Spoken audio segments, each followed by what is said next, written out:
The next speaker is Professor Manoj Jha. Professor Manoj Jha. शुक्रिया vice chairman साहब।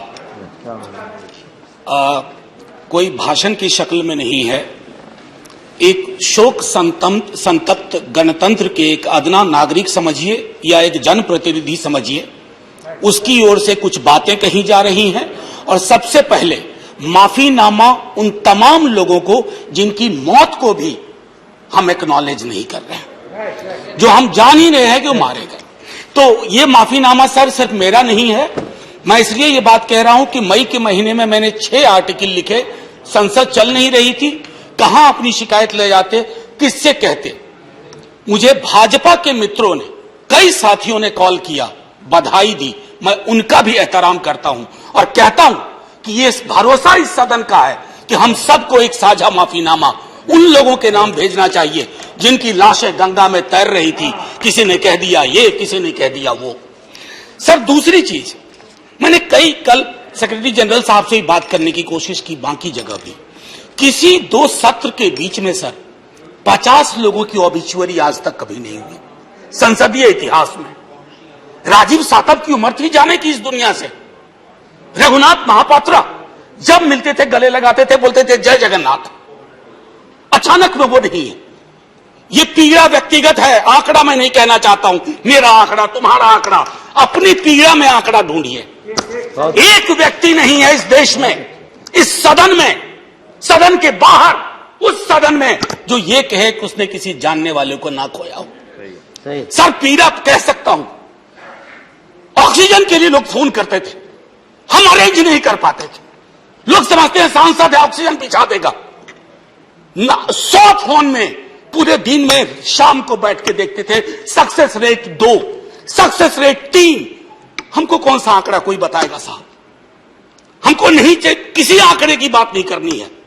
हमें देखना है कि जो लोग गए वो जिंदा दस्तावेज छोड़ के गए हैं हमारे फेलियर का। मैं आपकी बात नहीं कर रहा हूं साहब। आप कहिएगा 70 साल में कुछ नहीं हुआ, मैं उसमें जाना ही नहीं चाहता। ये कलेक्टिव फेलियर है 47 से लेकर अब तक की सारी सरकारों का। क्या बना दिया हमने? मुझे पता नहीं था कि अस्पताल और ऑक्सीजन का क्या रिश्ता होता है सर। ईमानदारी से कहता हूं, मैं मेडिकल बैकग्राउंड से नहीं आता हूं। सुबह से लोगों को दिखता था ऑक्सीजन ऑक्सीजन, रेमडेसिविर। मैं तो दवाइयों के नाम तक शुरू में सर प्रोनाउंसिएशन चेक किए कि कैसे उच्चारण करूंगा। ये हालत है। और तब हम आंकड़ों की बात कर रहे हैं, तब हम ये बात कर रहे हैं थैंक यू फलाना साहब, चिलाना साहब। सर मैं यहां से निकलता हूं, बहुत बड़ा विज्ञापन लगा हुआ है, मुफ्त वैक्सीन, मुफ्त राशन, मुफ्त इलाज।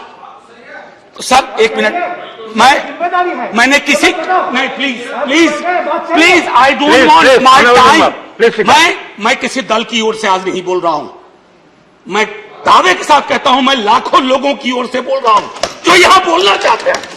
अब मेरी बात सुनिए, आज शिकायत नहीं कर रहा हूं आपसे। ये वेलफेयर स्टेट है ना।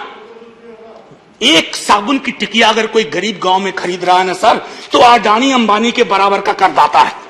आप उसको कह रहे हो मुफ्त वैक्सीन, मुफ्त इलाज, मुफ्त राशन। नहीं साहब, कुछ मुफ्त नहीं है, उसका स्टेट है, इस वेलफेयर स्टेट का कमिटमेंट है।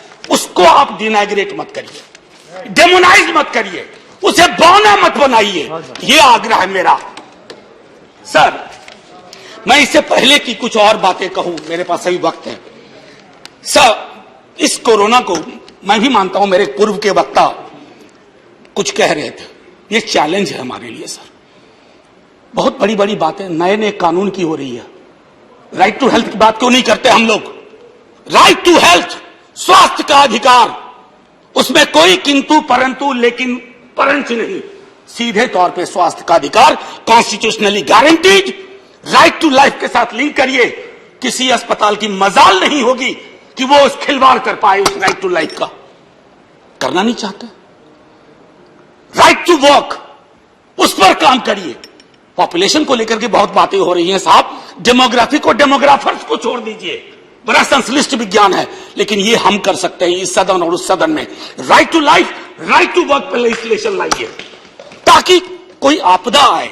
अभी तो हमारे लीडर ऑफ हाउस नहीं है, नए बने हैं। उनसे मैं कहता, जब वो रेल मंत्री थे हॉस्पिटैलिटी सेक्टर के लोगों को निकाल दिया गया। इसी कोरोना काल में मैंने लगातार आवाज उठाई, कोई सुनने वाला नहीं है सर, कोई नहीं सुन रहा। अगर आप सांसद की नहीं सुन रहे हैं तो जो छोटे अदना संविदा वाले नौकरी से निकाले गए उसकी कौन सुनेगा सर। एक और अद्भुत चीज हुई इसी कोरोना के दौरान, माननीय उपसभापति महोदय, जब हाहाकार मचा हुआ था हॉस्पिटल के लिए, आईसीयू बेड्स के लिए, दवाइयों के लिए, यह हाहाकार जब मचा हुआ था उस दौर में सर कई चीजें हुई, जिसमें से एक जो महत्वपूर्ण चीज मैं जिसका जिक्र करूंगा, उस हाहाकार में सरकारें, मैं सिर्फ केंद्र को नहीं कह रहा हूं, कई राज्य सरकारें भी नदारद थी। वो 1.5 महीना कैसे बिताया है इस मुल्क ने। हमारे सदन के कोई लोग बड़े मुश्किल से बच के आए हैं, मैं नाम नहीं लूंगा। पूरे देश ने वो वक्त कैसे बिताया है, नाइटमेयर की तरह लगता है सर, डरावना लगता है। एक मेरा स्टूडेंट पढ़ा है, वह 37 साल का, हॉस्पिटल का बेड जब तक मैंने अरेंज किया वो दुनिया छोड़ के जा चुका था। मैं इसलिए बार बार इसको इसलिए ये कह रहा हूं कि इसमें व्यक्तिगत पीड़ा को ढूंढिए, तब हम इसका निदान ढूंढ पाएंगे। मेरी नाव तुम्हारी नाव, मेरा काल तुम्हारा काल, ये तो बहुत कुछ हुआ, इस भौकाल से आपको कुछ हासिल नहीं होगा। सर बस 1 मिनट और लूंगा, जो मैं कहना चाह रहा था। सर एक खत मैंने मृतात्माओं के नाम लिखा था, कुछ कर नहीं पा रहा था, बेबसी में एक खत लिखा जो लोग इस दुनिया से चले गए। उसमें कुछ मैंने सलाह दी थी सर सरकार से, और ये जो उस बीच में कहा गया कि सरकारें फेल नहीं की, सिस्टम फेल कर गया। अरे साहब, ये सिस्टम क्या है? बचपन से सुनते थे कि सिस्टम के पीछे व्यक्ति होता है, सिस्टम के पीछे एक संरचना होती है। अगर वो सिस्टम फेल किया है, चाहे दिल्ली में या किसी गांव की गलियों में, तो वहां की सरकारें फेल गई। सिस्टम का नाम इसे मत दीजिए, क्योंकि यही वो सिस्टम बनाते हैं। धन्यवाद। और आप बस आखिरी टिप्पणी करने दीजिए। प्रोफेसर धन्यवाद, आपको ज्यादा टाइम दे चुका हूं मैंने। सर बस 10 सेकंड लूंगा। आज जय हिंद बोलने में भी वो खुलूस नहीं आ रहा है जो आम दिनों में हुआ करता है। मैं सिर्फ इतना आपसे आपके माध्यम से कहना चाहता हूं, मैंने एक शिकायत नहीं की सर, किसी से नहीं।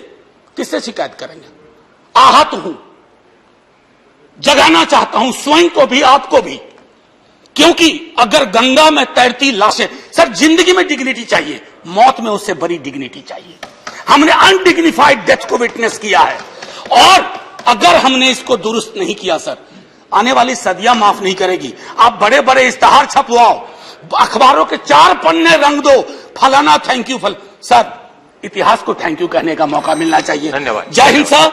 अगर मेरी बात से फिर भी किसी को कष्ट पहुंचाओ, मैं उन्हीं लाखों लोगों की धन्यवाद डेड बॉडी के बिहाफ पे आपसे माफी मांगता हूं। जय हिंद। धन्यवाद। Next speaker is Sanjay.